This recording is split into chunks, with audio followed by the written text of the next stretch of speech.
Before the P-51 Mustang arrived, daylight bombing over Europe was a gamble with death. American bombers flew deep into enemy territory without long-range fighter escort. German interceptors tore through formations, and loss rates threatened to break the Allied air campaign. What the Allies needed was a fighter that could fly far, fast, and fight all the way to Berlin and back.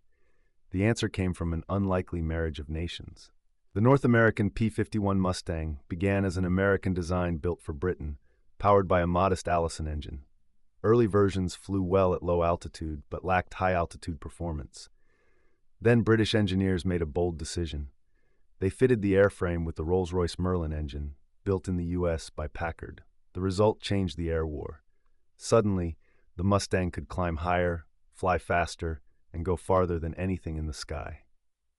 With its laminar flow wings and unmatched range, it became the first American fighter able to escort bombers deep into Germany. By early 1944, P-51s began roaming ahead of bomber formations, not just defending them, but hunting German fighters at their own airfields.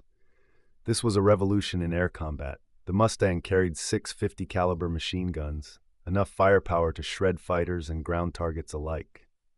Drop tanks extended its range across occupied Europe.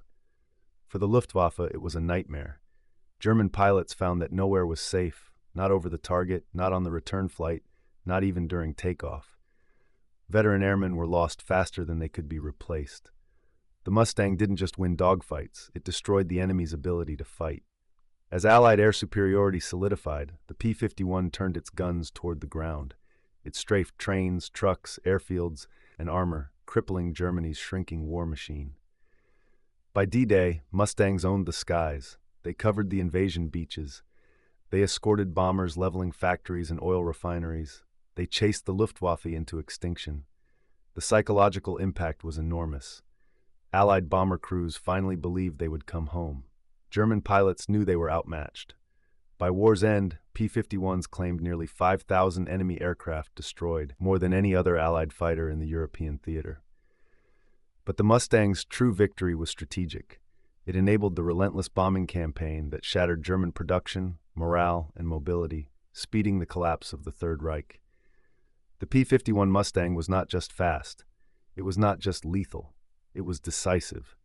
An untamed beast of aluminum and fire, forged by two nations and unleashed to win the war in the skies.